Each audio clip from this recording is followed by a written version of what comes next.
Everyone at the field hospital knew Mara as the quiet one. She moved through the wards like smoke, soft-footed, deliberate, almost invisible.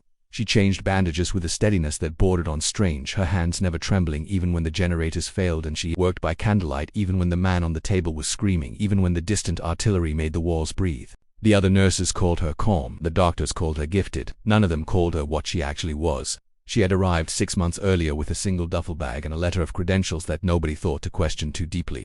There were never enough hands in a war zone, and hers were clean, skilled, and willing. She learned the names of every patient within hours of their admission.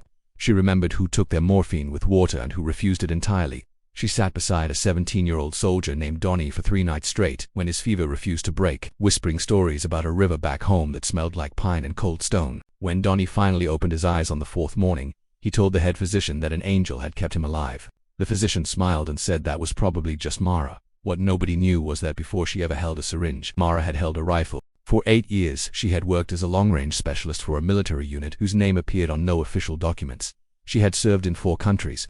She had made decisions from rooftops and ridgelines that she would carry inside her chest for the rest of her life. Decisions that had saved many and haunted her regardless.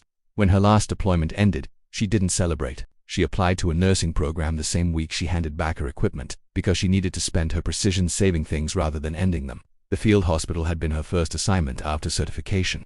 It felt, she told no one, like penance.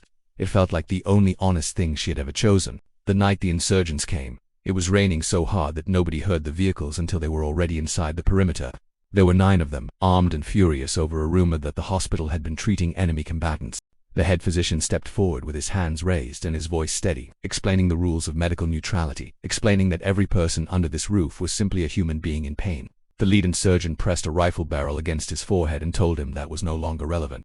Mara was in the storage room when it began.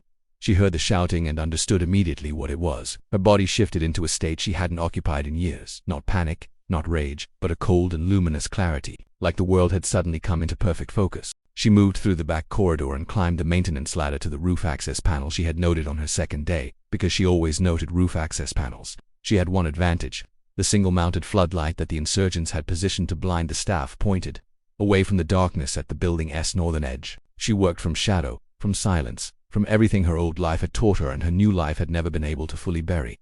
She didn't kill a single person. That matters. She disabled methodically, precisely the weapons of 4 insurgents with shots that grazed hands and shattered stocks. The thunder of the rain swallowing every sound.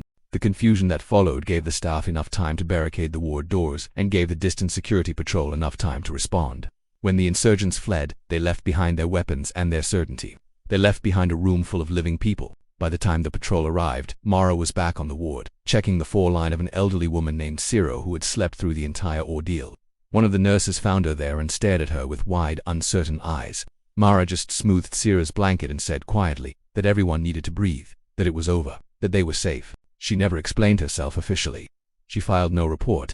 But the head physician, whose forehead still carried the cold ghost of that rifle barrel, looked at her the next morning with an expression that held more questions than he would ever ask. She met his eyes steadily, and he nodded once, slowly, the way people nod when they understand that some people carry 2 entire lives inside them, and that sometimes, in the worst darkness, both lives are exactly what the moment needs.